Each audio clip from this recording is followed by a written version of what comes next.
is something that you can absolutely do as well. And glad you are here and you will be equipped with all that you need to be able to achieve your entrepreneurial dreams. So let's keep moving.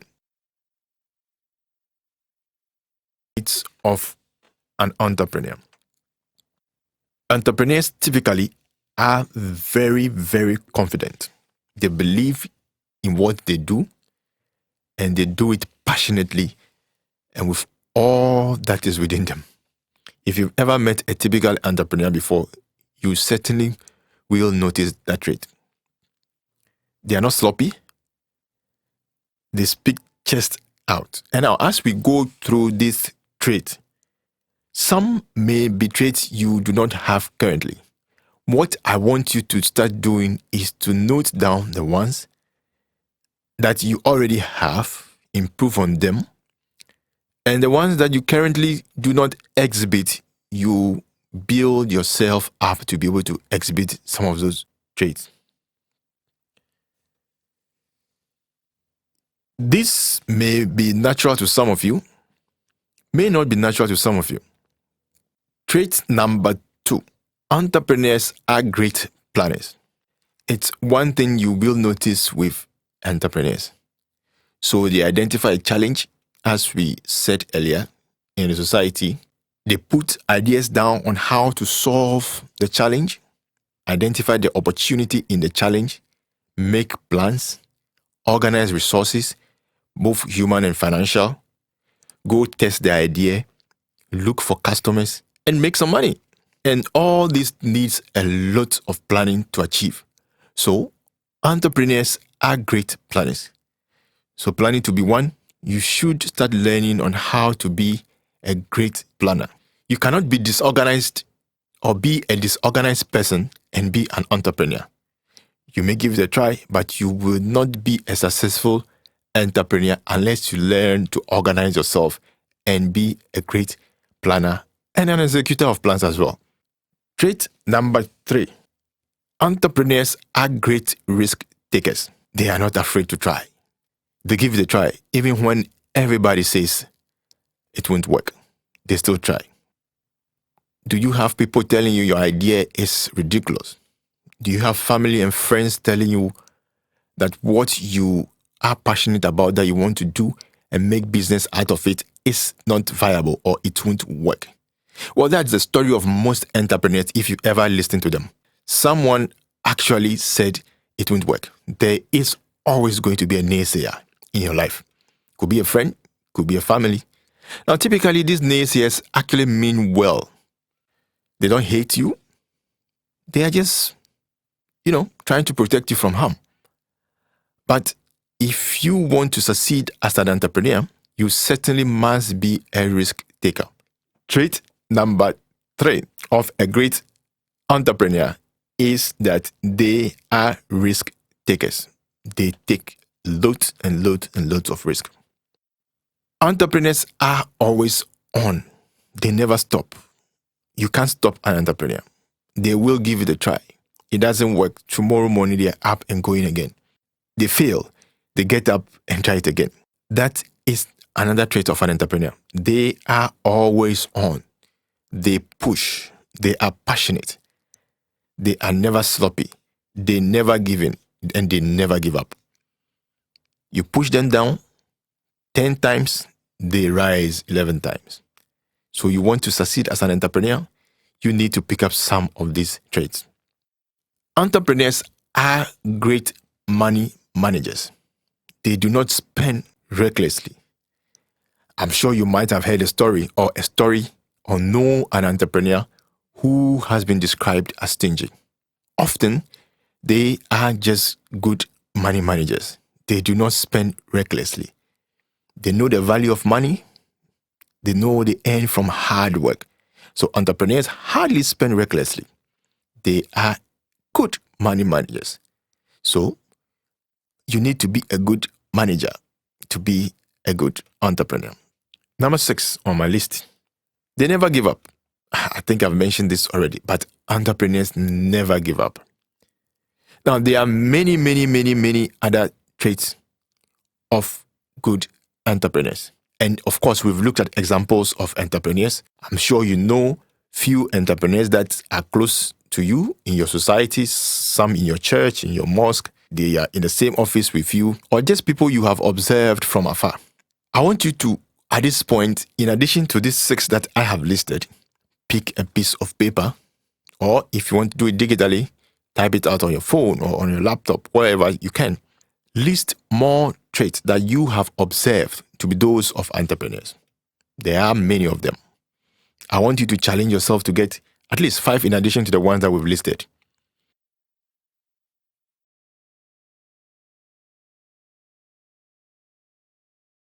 We have looked at how to become an entrepreneur. And one of the things we mentioned was that they pick ideas and work on them to become businesses. So at this point of the presentation, we shall be looking at business ideas and how to process them into businesses. Every business opportunity starts with an idea, as I did mention earlier on.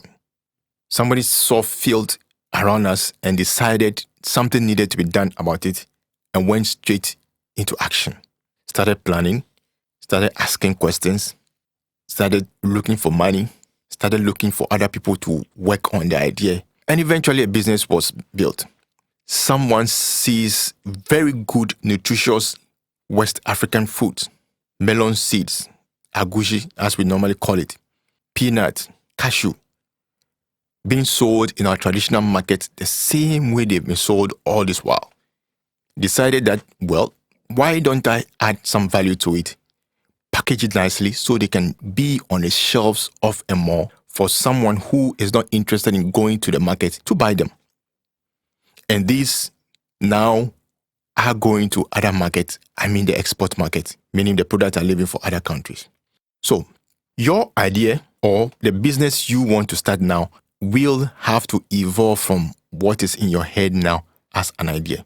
Now, business ideation is the process of generating, developing, and evaluating ideas for launching innovative and viable business ventures. So one of the things we'll be looking at through this process is how to ideate or how to use the business ideation process. This process should help us drop some of the ideas, develop the unique looking one into a viable business eventually. Ideation entails a process of discovery designed to lead towards the creation of dynamic and impactful businesses, whether focused on social impact or pure commercial ventures. What I'm trying to say with that is that your business may actually be tilted towards social impact or be a strict commercial venture. Regardless of the focus of your business, the business ideation process should help you make discoveries on how to proceed with this idea. So in the next few slides, we shall be looking at the business ideation process.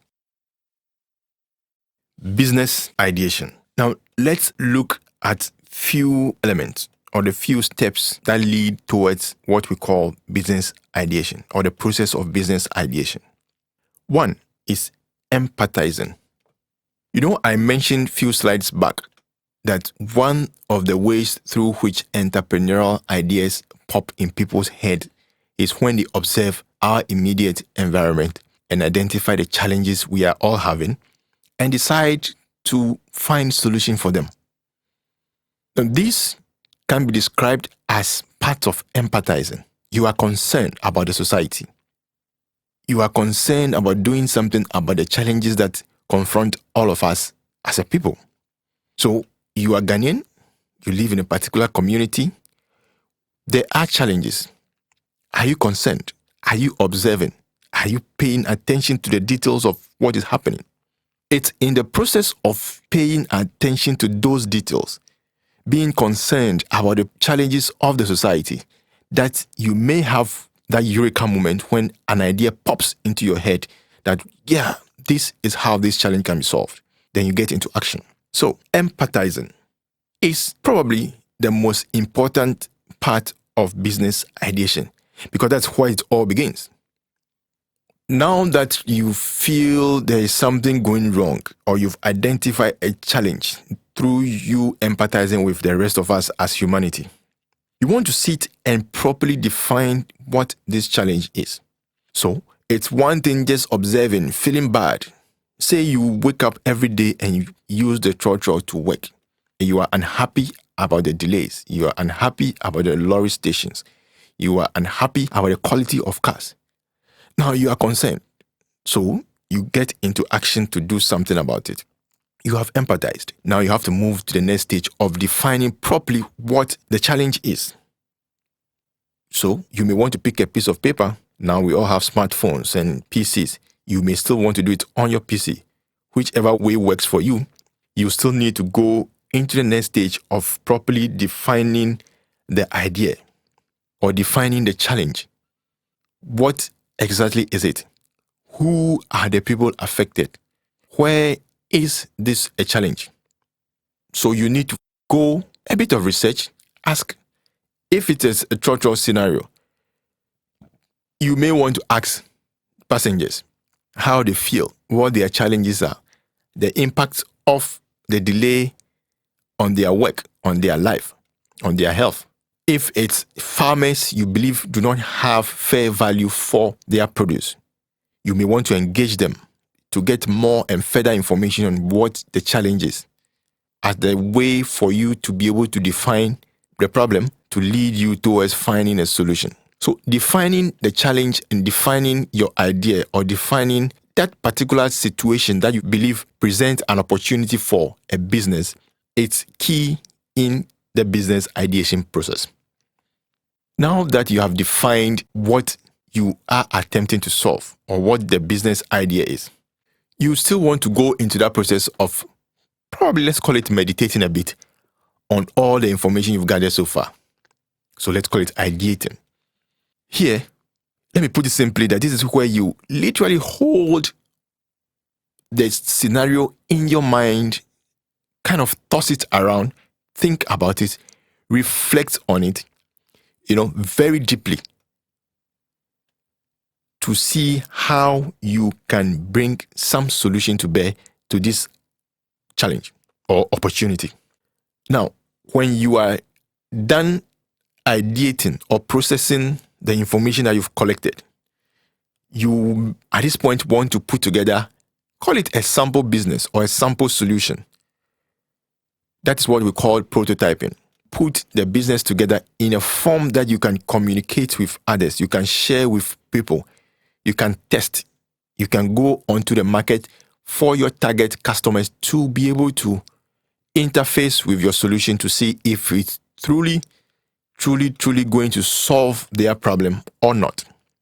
So at that point, you do what we call prototyping. So prototyping means creating a sample of your business or creating your business in its initial form, the barest minimum at which you can share or communicate or be able to pitch to somebody for them to understand what exactly you are trying to do.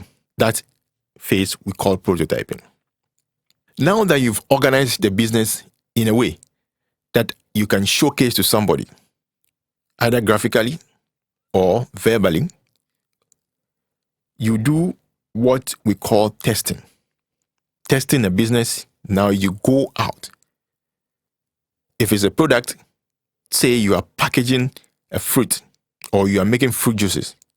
Now you want to make those juices serve your friends, serve your parents, serve your immediate family, and be able to get their feedback on your product. Then you are testing. If you are designing fashion apparels, at this point, you may want to get some clothes and sew something for your mom, your sister, sew something for your friend, for them to wear and see how they feel about your product. Doing that is what we call testing. You are serving your solution to someone for them to give you their feedback on how they feel about it. Now, this kind of feedback may be positive, may be negative. The solution you offer for a particular challenge may work for your customer, may not work. If it doesn't work, it gives you the opportunity to go back to the drawing board. Let's say go back to the defining stage and redefine what you're trying to solve with the feedback you've gotten from your initial customer.